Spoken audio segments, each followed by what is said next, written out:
Doesn't matter. Is there much time left on the day? No. Okay. She's up and gotta do the stairs. And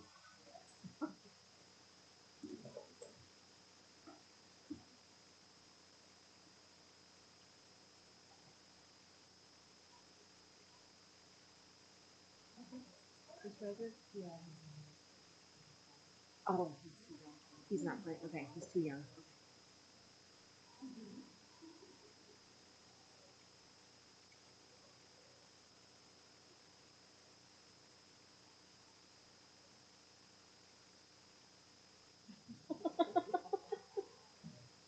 swim his oldest. He goes swimming. Nick.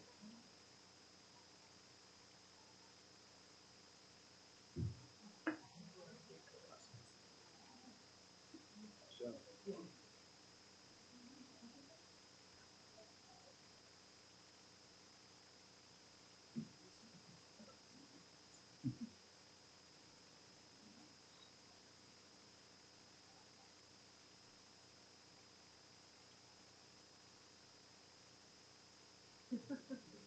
Bro, oh no, she was intense.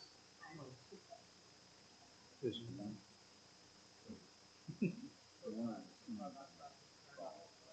If you're not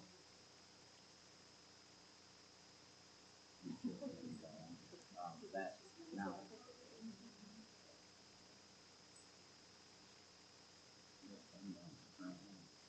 Working on what? At her own team.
Okay, alright.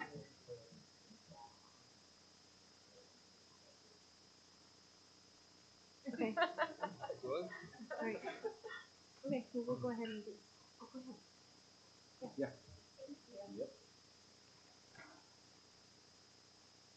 Sorry, is everybody ready? Okay. Call to order the September 16th, 2024 regular meeting agenda for Huron City School. If you could call the roll, please. Mrs. Sinners, Here. Dr. LaFay, Here. Mrs. Hartley, Here. Here. Okay. And? Mr. Rager. Just in the nick of time. Sit down. Oh, yeah. If you would join us in standing for the Pledge of Allegiance, please. I pledge allegiance to the flag of the United States of America and to the republic for which it stands, one nation, under God, indivisible, with liberty and justice for all. Thank you. We do need approval of tonight's agenda. So moved. Second. Mrs. Sinners, Yes. Mrs. Hartley, Yes. Dr. LaFay, Mr. Rager. Yes. Yes. Right, we're to agenda item number 3, our audience and community comments. I have one form, and Ashley S. And just as a reminder, you do have 5 minutes to address the board, and it is not a back and forth dialogue, just our audience members being able to bring their thoughts and concerns to the board.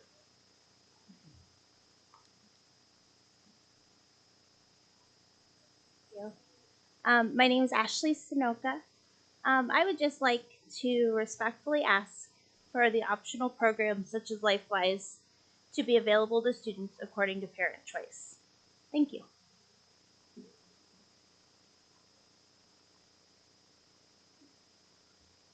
Anyone else in our audience tonight that wanted to address the board at this time? We will move on to item number 4, our administrative reports. So to kick us off, we'll have Huron PTO give a brief presentation, just a snapshot of what's up and coming this school year. Everyone, good to see you again. We always appreciate the invitation from Dr. Chapman to present each year. So, without further ado, we'll get started. All right, so the Huron PTO, we just started a brand new year, and so the first couple slides, I'd like to take you through some of the accomplishments of last year and then give you some insight onto what's coming up this year.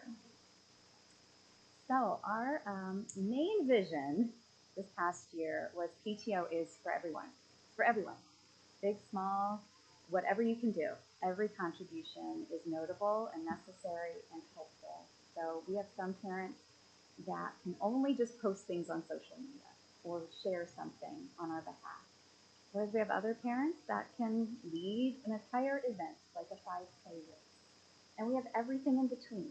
And so that really was our vision and our proclamation far and wide last year. Like, this really is for everyone. We want to get rid of that stigma that you have to come to every meeting and you have to go to every event. Like, everything that you can, anything you can contribute is notable and respected and just thank you. So having said that, these are some 5 fun facts from last year. So last year, we more than doubled our paying memberships.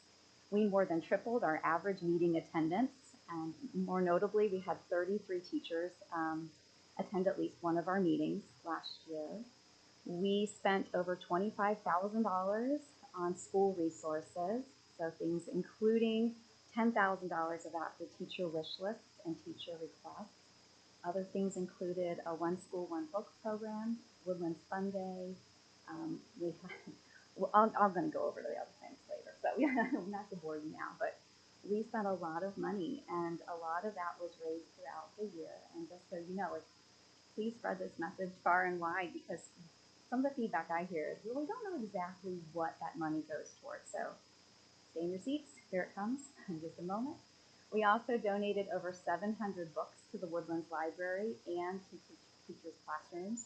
And then we filled over 250 volunteer slots last year for our event. So 5 fun facts. So how do we do this? We don't do this by ourselves, but I do have to give special recognition to our executive board members of the PTO who are voted in every year. So President, that's me. We have Vice President Tina in our audience there. She served as secretary last year. We have a treasurer named Sarah Bissey, who this is her first year. We have another Sarah Gilbert, serving as secretary. And then our social media is done by Missy Reinhardt, who I know all of you know very well. She's been very active in PTO forever and ever, so she's still with us too. All right. So some of the school events, wait a second. Nope. Well, some of our school events are fundraisers, as you all are well aware. We do have Dine with Domino's happening every month. We have O'Malley's fundraiser for chocolate bars in the spring. We do meat sticks in the fall, which somehow I have, I don't know, I've inherited that somehow in my closet in my office. But we have just finished selling mumpkins. We haven't done that in a few years. And then just on Saturday, we did our 5K. At the top, it says Box Tops for Education, and that's an ongoing fundraiser. I encourage all of you to download the app, scan your receipts when you see that Box Tops logo on the top of your grocery items.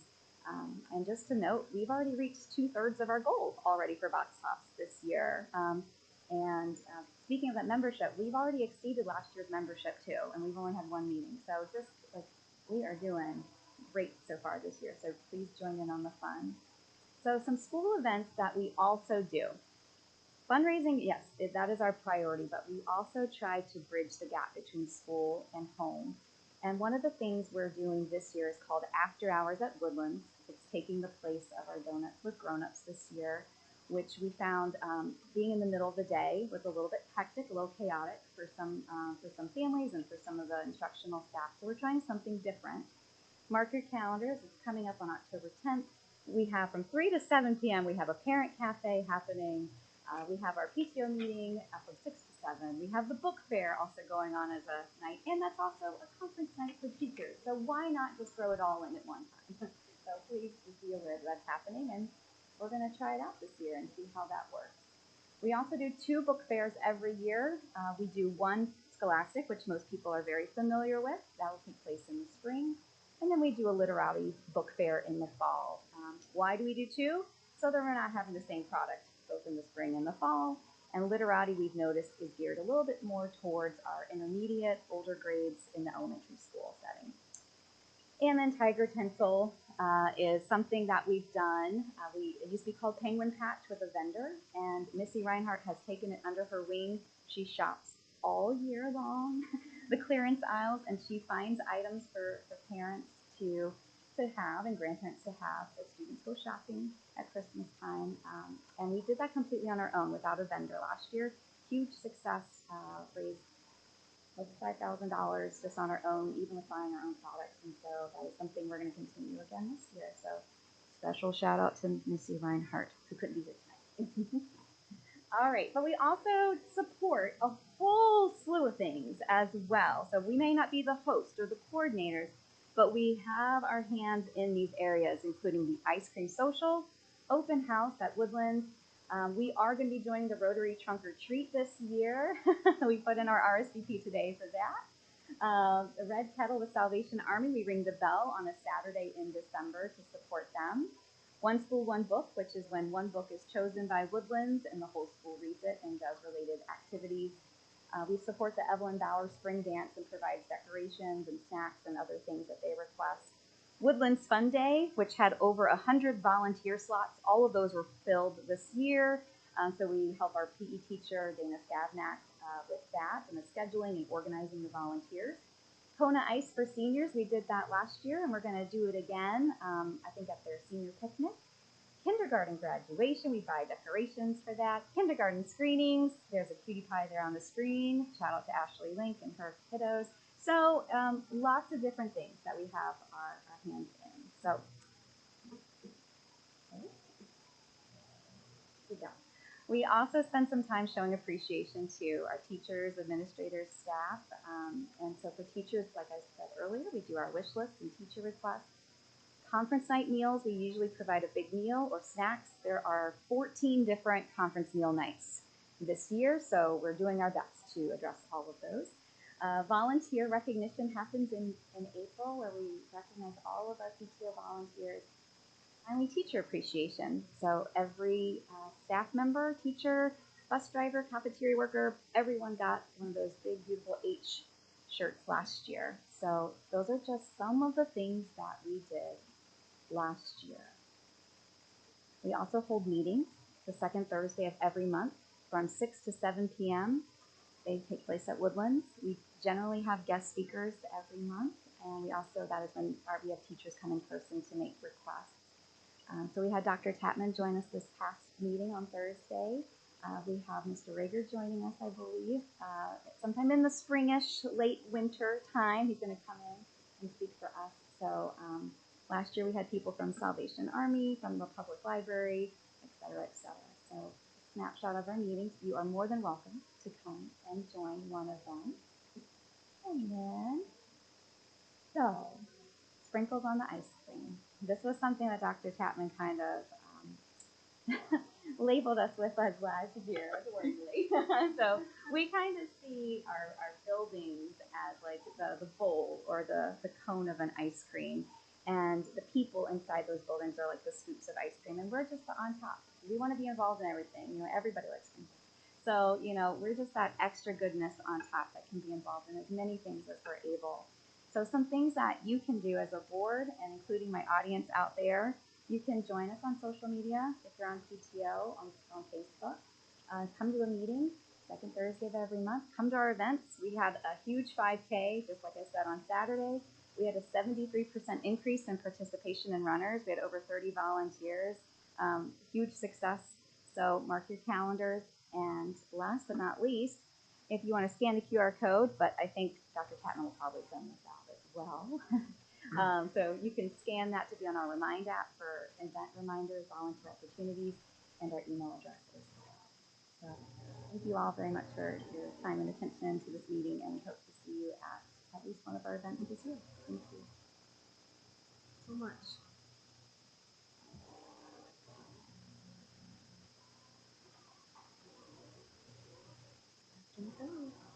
All right, so it's that time of year where we have to discuss federal allocations and budget overview. So in my attempt to do a nice little handout, got really small to do on one page, so I can email this out as well. But you'll notice our Title I coming in at $268,000 and some change. I want to draw your attention to that because this year we're allowed to do this. You can move money out of different title programs into other different title programs if you consult the non-publics and let them know that this is something you want to do, because it does impact their share as we go through these. So you'll see there that this allocation actually includes $25,000 that we moved from the 2A original allocation. So that money's primary use is going towards instruction and the salaries of our Title I teachers.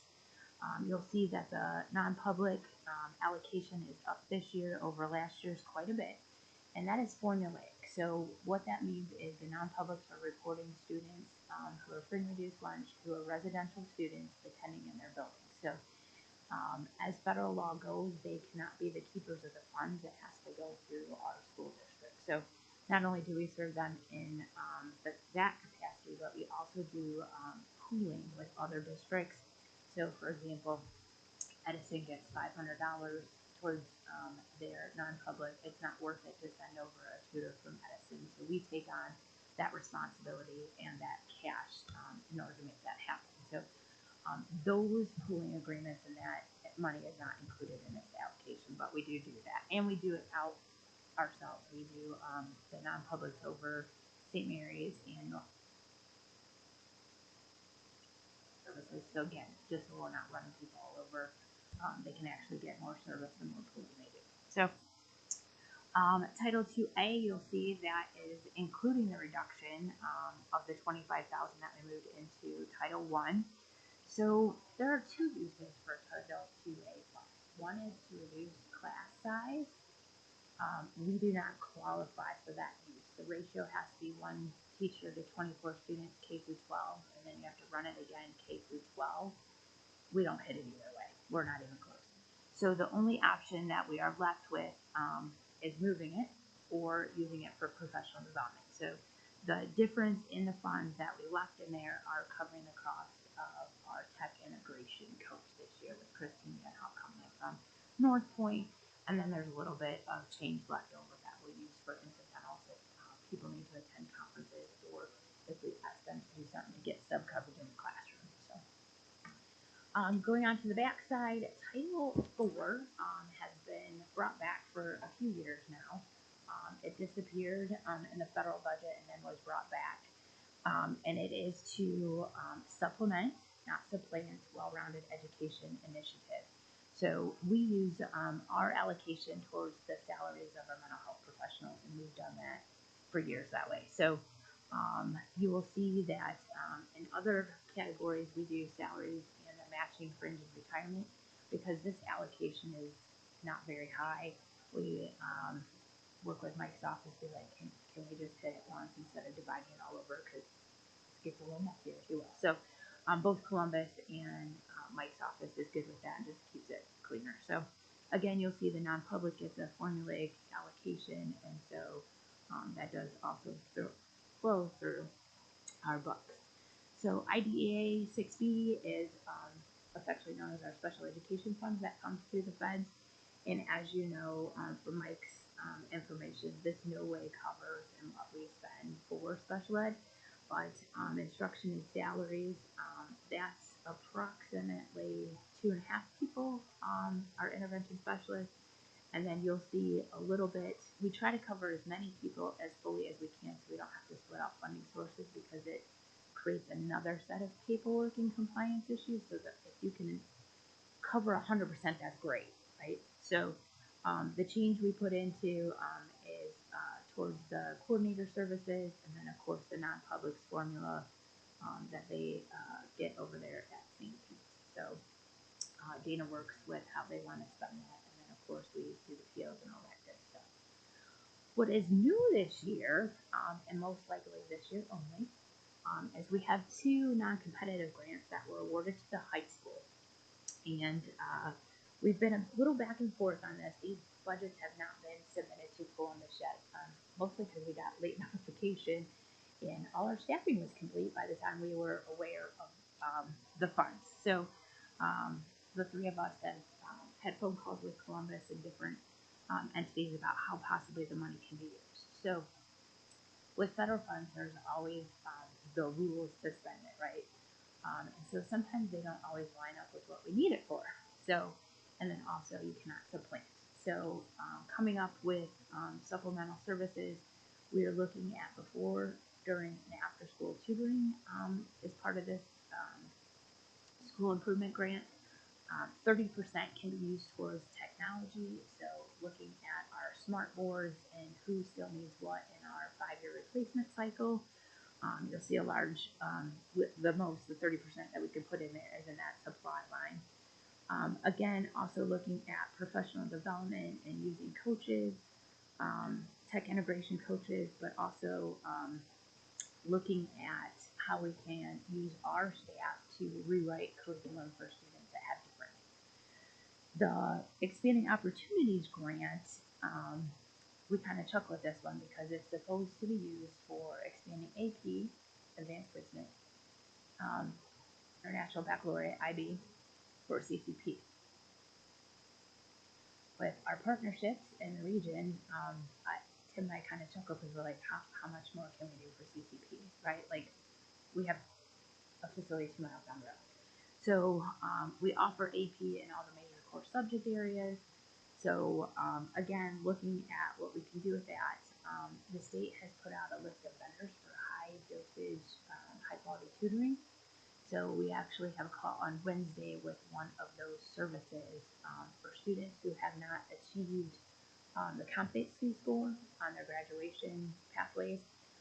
This could be an avenue in which that service is provided to students to get what they need so that they can get their diploma. And that number of students is relatively low.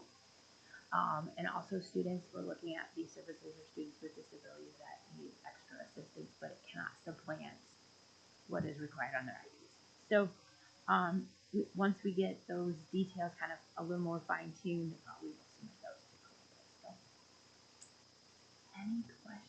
No, this is as fun as Rosie's presentation. Sorry, she does such a great job. I was like, oh. I have 2 questions, Julie. On the non-public, is that limited to St. Pete's this year? No. Does that also include the new charter school? No. Okay. So, How is that? okay, so there are different levels of non-public. So as of right now, our in-district non-public just includes St. Pete and Farmers Montessori. Okay. So with the new school opening, federal allocations are year and year. Okay. So this year's student will count towards next year's student. Okay, but that will go through us. Necessarily depends what they sign up for and what they get. So charter also works differently than non-public. Okay. So and then there's also non-charter, non-public, just for fun. Obviously. Right? Right. Yeah. Okay. So right. But for this year, that's Yes, not in no, there. we are not serving them. I don't have to have March consultations. I don't have to do anything. So Thank you. you said you had 2 questions. I'll actually get it on my phone.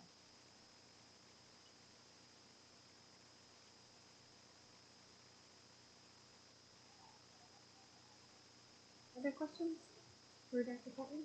I mean, for Dr. McDonald? I'm sorry. I just want to thank Julie for managing these accounts. It's a lot of work. There's a lot of federal compliance steps that have to be completed. And there's sometimes frustration when you reach out to different entities and they're supposed to respond to you in a certain time and they ghost you. So she does a nice job managing that, keeping Mike and I informed of how it's structured and functioning, and really doing what's best for kids and meeting kids' needs for that extra enrichment. Thanks, Julie. Thank you very much. Okay. Right. Your financial packet is through August 31st, 2024. We're 2 months in, so we're around 17%. Revenues for general fund and all funds were at 31%. Main reason for that, we got our tax advance in August, so that was a pretty big boost. And then expenditures, we're at 14% in both general fund and all funds. So we're trending a little under. It's a little early to say that, but it's a good sign. Donations, we had one donation, $100 to the Sandy Lunch Fund in August. The then and nows, so there ended up being 3. I'll walk you through a couple of these. The Party Environmental, it was actually set up on July 1st, and I don't know, it probably between the hustle and bustle of fiscal year end and fiscal year start, it got canceled. I don't know if it needs to be approved. I threw it on here just to, I'd rather be safe than sorry. The second one, then, that EMS link is actually our website hosting. I pulled that contract, and it on the invoice from last year says it runs through 6/30/25. But when I look back further, it looked like we had paid it each year. So I have a email and a phone call out to them to find out if that is. I threw it on here again just in case it ends up being something that is paid. It's approved so we can get it paid.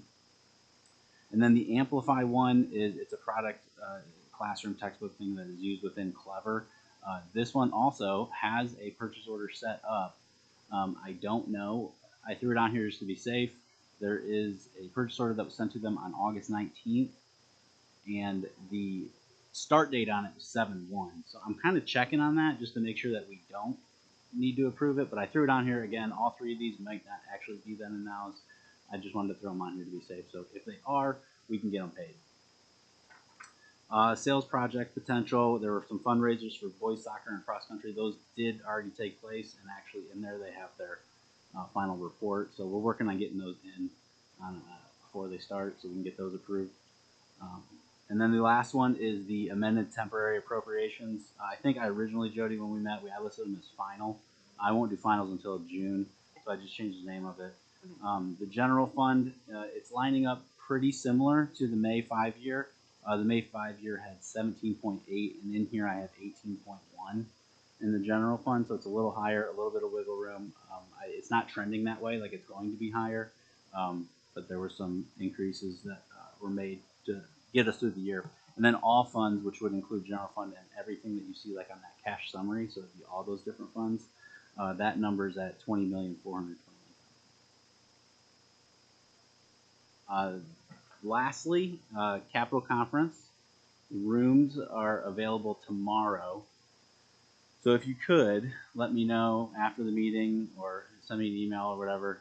It starts at 9 a.m. So, and this is my first year booking rooms, so I hear they go like really fast. I'm a little nervous about it, but we'll get to that. So if yeah, I'm terrified. I went over and asked Dr. Tappan today. I'm like, what any of the H hotels, right? Like Hilton, Hyatt, like those seem good. So If you do need a room, let me know if you could, because that will be booked tomorrow.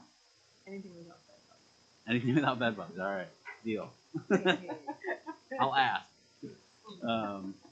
And then the only other thing is dealing with federal grants. FY24 grants are closing out, and I'll be submitting the final expenditure reports here before the end of the month and drawing all those down. So there were some negatives in the federal grants.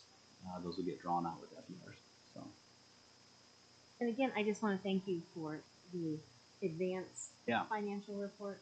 That seems to be working out really well. sure, And yeah, it just, the explanations you put on there are very helpful.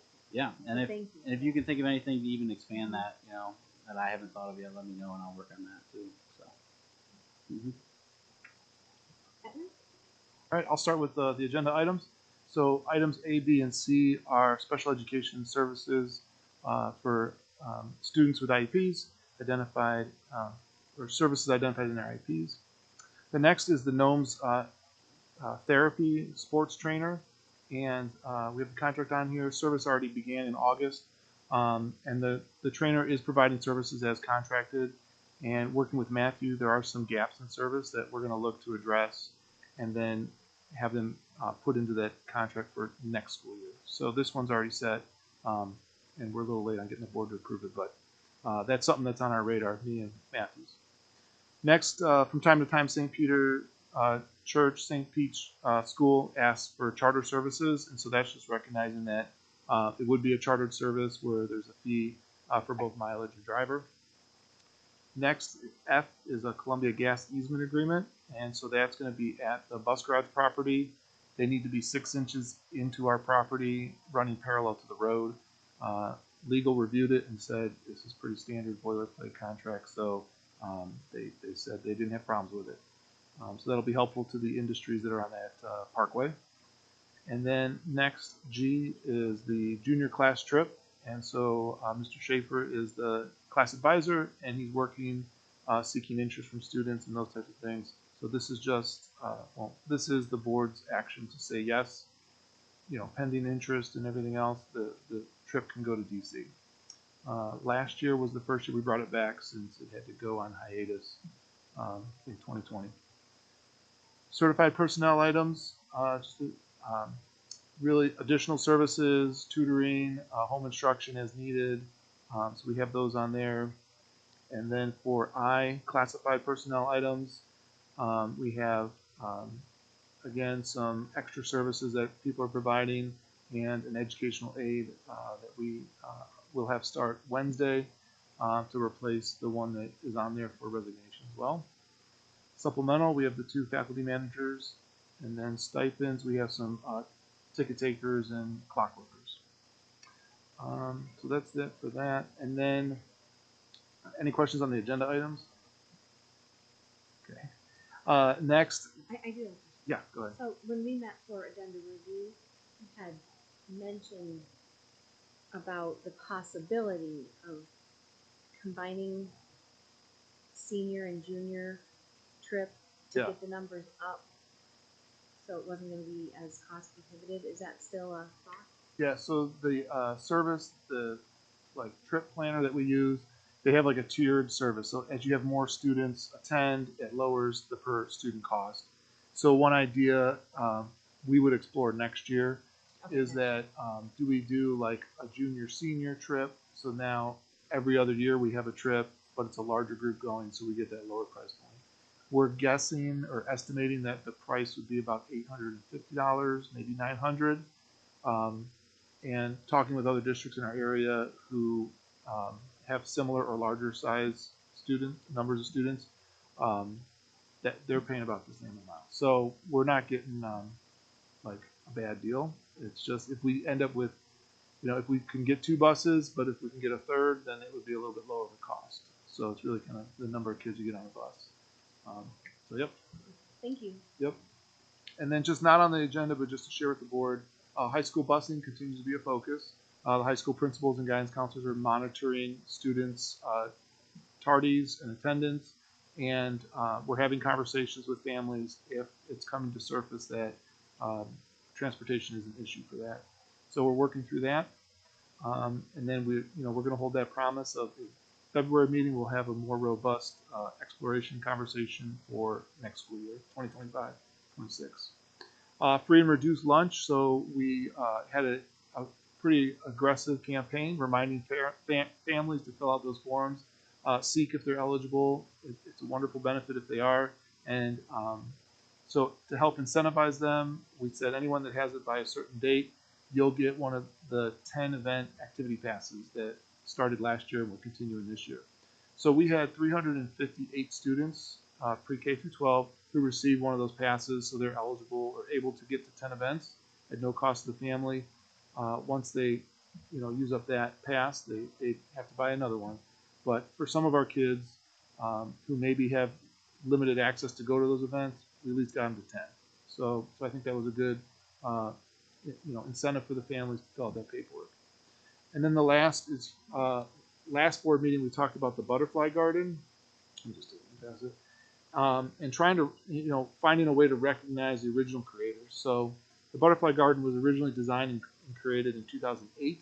And since then, it's had a couple of redesigns. And most recently, it's really kind of taken it to the next level. So recognizing those original creators that had the vision of the Butterfly Garden is something that there's interest in. So here is a rendition of a potential plaque. And we would hang it inside the building. When you first come in, there's a plaque for the building itself. There's a plaque for the PTO community playground that got renovated in mid-2000s. I should know that date. So I think it would be a good place there. As people enter the building or leave the building, they'd see the plaque. They would see the drawing of that outline, and that might encourage them to go explore the garden a little bit more. So if that looks good to the board, I'll have Luann hit the go button on the order. So, and then as far as presenting it, I think next meeting, or once the plaque is produced, we could invite those creators or their family to a board meeting, recognize them, and then we can hang it up at Woodlands. So, okay, that's all I have for my report this month.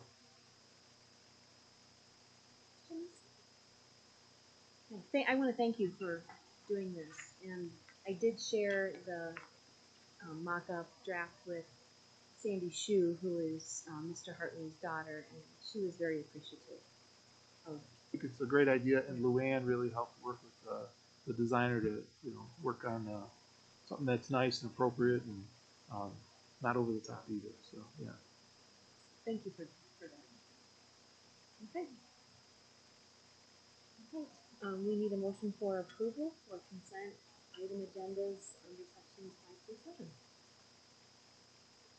So moved. Any other questions or discussion for those agenda items? Okay. Mr. Rager, Yes. Dr. LaFay, Mrs. Henners, Yes. Mrs. Hartley, Yes. Mrs. Mass. Yes. Thank you. Okay. Our board discussion action items. Hold our facility committee meeting last Sunday, and Dr. Tapman was there, Chris and I were there. Had a great turnout from the community. I think there were about 14 or 15.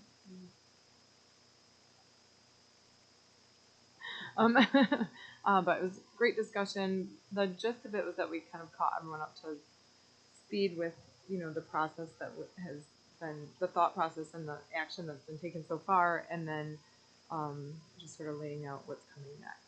So we'll be trying to meet roughly once a month, and with the intention of being on the ballot next. We have a meeting this month to lay out the topics for all the future agenda, meetings based on the feedback from the first meeting of the public. Thank you both for doing that and organizing that. I know that's not a small undertaking, and getting that many people together on an evening is quite a challenge. But thank you for getting the ball rolling on that. Executive leaders goal setting. Yeah. So each year, for evaluation purposes and growth development, work with the board to set goals. Starting year 3 here with Huron City Schools, I've drafted 3 goals that really build out of goals I had last year, needs of the district, and my personal growth or professional development needs.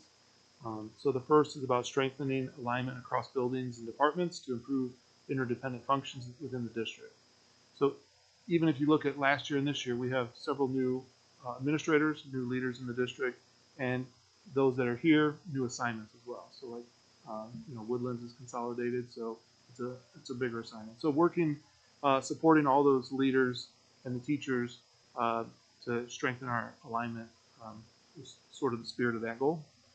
The second one is engaging the community to strengthen connections between the district and other organizations. So this is really something that I heard from the board as far as, you have good presence. Continue that. Continue to engage various stakeholders, not just students and parents, but all of Huron's community members, or groups of community members. So I'm suggesting I make that a goal. And then the third would be supporting the community facility committee to develop that master facility plan for implementation. So I don't know if there's questions or thoughts. And I think, as board members, if you have things you'd like to add to those goals or objectives, please let Dr. Catman know if there's something you'd like him to expand on or something else you'd like to add, and then we can, put our rubric that we have and go from there. Thank you. Thank you for doing this. Just for the community's benefit and the folks here, the evaluation has things that the state kind of sets as goals or competencies that superintendents would be showing. So that's part of your evaluation. These are 3 specific goals to this year that are kind of unique to our district, right? So all together forms your evaluation. That's good. Yeah, and like Dr. Tapman, I have 3 goals that I presented on here as well, and please read them over, and if you have any suggestions or anything, let me know. They kind of build a little bit on when I started and what they were last year, with giving good reports to the board with detailed financial picture, how to maintain financial stability, working with the finance committee and partnerships for the community to build transparency and trust, and then also working with the facility committee for that master facility plan to align it also with the finance committee. But definitely open to suggestions. Just wanted to kind of get the ball rolling on that, and let me know if you read them and you'd like to make some changes. We're at new business. I just have one thing I wanted to present to the board. This would be an opportunity for 2 board members if anyone was interested. Benton Carroll Schools is wanting to get together with two members from area school boards to just kind of brainstorm, see how we explain things to members of our district, what we hear from our constituents. They want to know, what current information we have, things like that. They're going to provide breakfast. This is going to take place on Saturday, October 5th, from 9 to 11 a.m. at Oak Harbor High School in Oak Harbor. So if there are 2 board members that are interested, I will forward this email on to you, and you can RSVP to Heather DeWitz. She's the one who's organizing this, and go from there. So it's Board of Education goals, local and state legislation, property tax reappraisals, additional topics concerning education as proposed in advance, school security issues, and those are some of the topics they're going to be covering. Interesting. Okay. I have to RSVP, or you would have to RSVP by October 1st. Okay. So I will send that out to you. And before October 1st, if anyone else is interested, just let me know. I'm sorry? Oh. She and I are out. Gallium. Yeah. Yeah. Okay. So that's all. That's all. Sure. If you get coincidentally pulled up, I think I mentioned this to you, Jody, and James. I didn't have a chance to talk to you, but I'll just talk about it now because I think it ties into that. One of our policies for the district is about school board governance and operations, and that we are to set up some self-evaluation. And I mean, I don't know that we've done that. I don't know if the district has ever done that. So there's a number of items that we could consider for evaluation, but I'd be interested in looking at that and some metrics. As we set goals and we think about, we have a lot of work going on, but kind of these other things, surface and come up, and just as a way for us to figure out how are we doing as a board, what are some goals that we want to have for our own performance, and how we serve our community and how we serve our administrators and our teachers and our students and our families. I think that's a great idea. So you have like a workbook, or you have resources, or I don't, but I have a feeling OSBA probably has resources. So it's interesting that the folks over in Oak Harbor had that. Our policy spells out 13 different areas that we could consider evaluating for our work. And this is really for us as a board to look at our work and really work on the evaluations for folks in the district to in turn work and evaluate and evaluate and evaluate. And we don't really have a chance, or I think have some intention to be able to evaluate ourselves. There's an interest. I can try to gather more information if there's any interest in doing that and looking at that and see what some more goals might be. I think it's a great idea. I mean, I think it's always good to be introspective and look at how we're doing, room for improvement.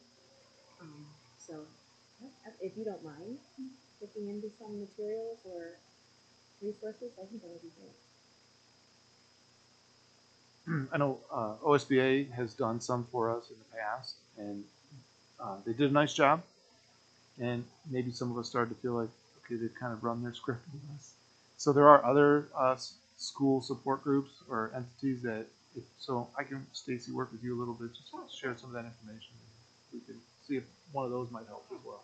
So, yeah, sometimes it's nice to have an outside facilitator come in, and that way we can focus on the work while they're focusing on facilitating, as opposed to one of us trying to wear two hats. So, yep. Okay. Wonderful. Thank you. Okay. I am not aware of a need for executive session this evening. And I don't know who to bring this up to, really, so I'm going to bring it up here. At the collegiate meeting, information gathering, they were talking about a couple kids needed weighted GPAs to be able to apply to certain colleges, and the response of the counselor was that we can't provide that, and it had been brought before the board before, and decided as a school not to offer that weighted GPA.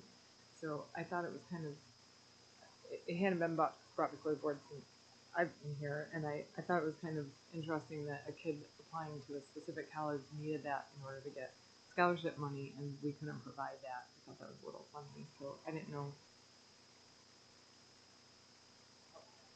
With application to certain universities, like they can still get in, but without producing a weighted GPA, they're not being fairly considered for scholarship money.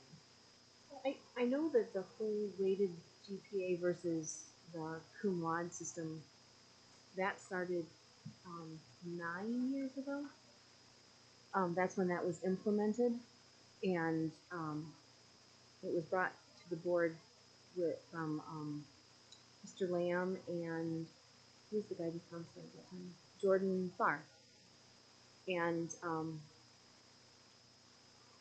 mixed reviews about whether it was the right thing to do or not the right thing to do.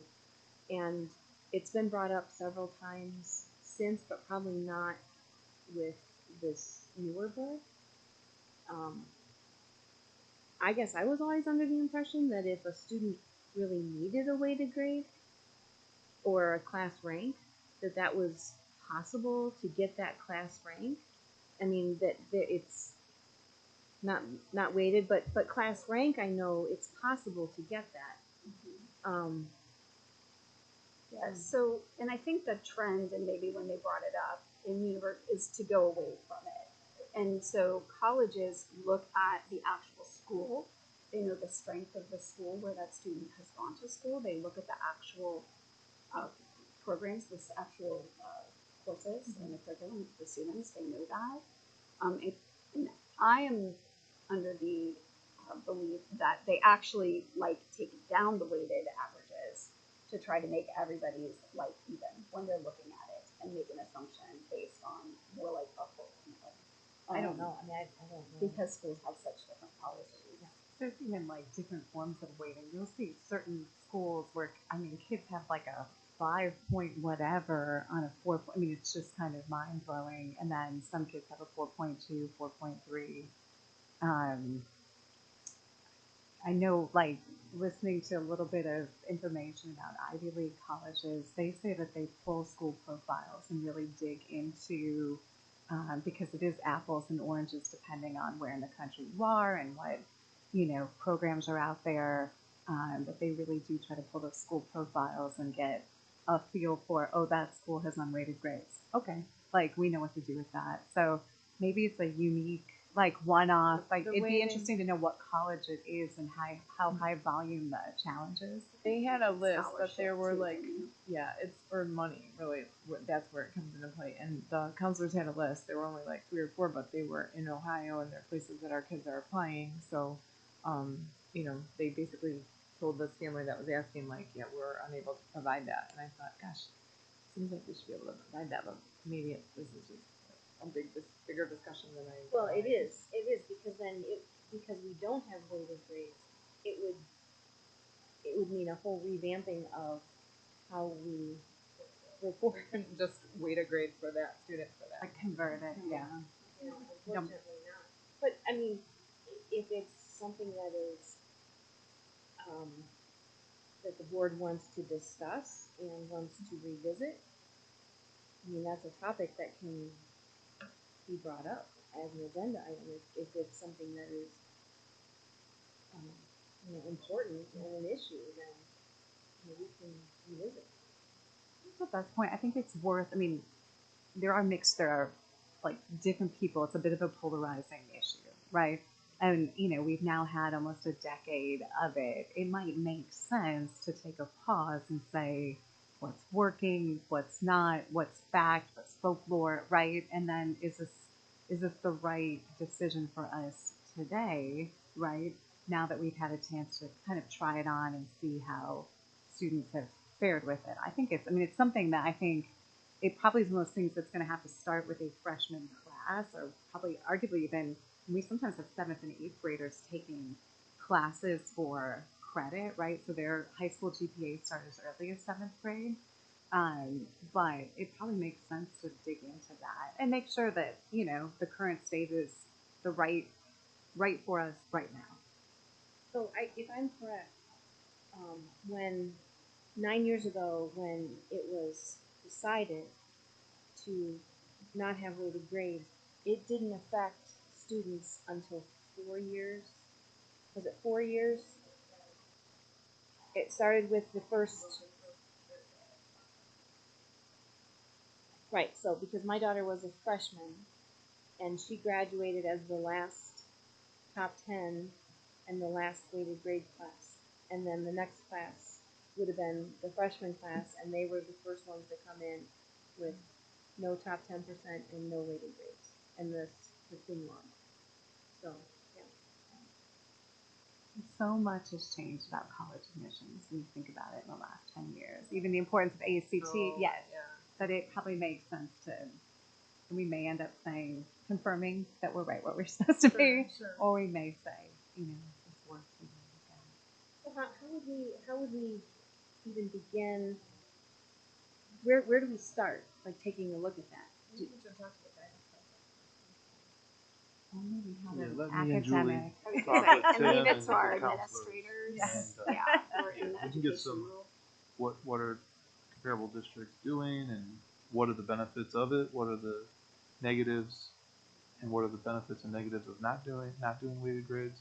So I think there's a variety of different structures that can happen. So yeah, let us do some research, and we'll come back in October and share more. There's got to be some like centralization too of colleges where you spit out like who's requiring ACT, SAT, that sort of stuff, right? Where we can almost see.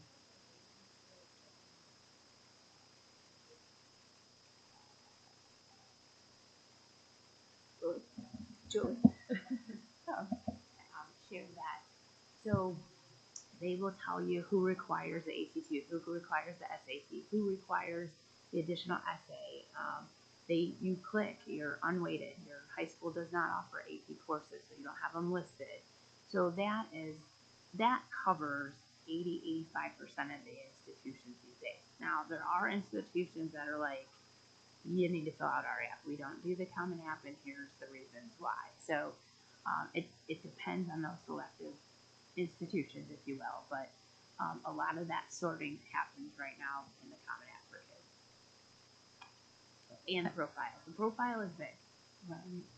I get your point. There almost is a secondary question there too, is especially within schools, are there scholarships that are contingent upon? It's interesting that they would separate that out from the Common App because it seems like that drives a fair amount of. Well, the Common App isn't driving the scholarships because that starts with the FAFSA that is now contracted December 1st. But so I do know that there are places that will take your weighted GPA and unweight it for you. You don't even know. Like we clean it up because, as you noted, there are some in Ohio. Our kids are competing against weighted GPAs that not only come for their course grade, but how many volunteer hours did you get? Okay, we'll give you a 1/10 of a point for this. What did that have to do with your classroom performance? I don't know.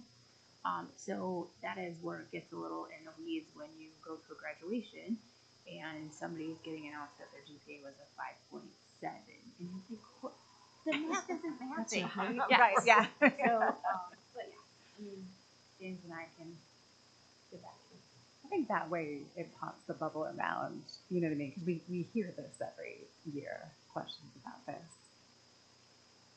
I mean, it doesn't hurt to, I know it's work, I know it's, but I appreciate it. I mean, I appreciate you guys being willing to dive into that. Yeah, no, it's good to do. Right. Else?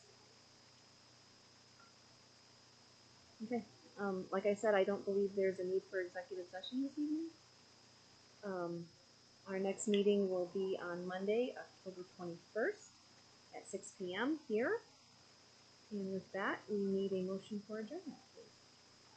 Second.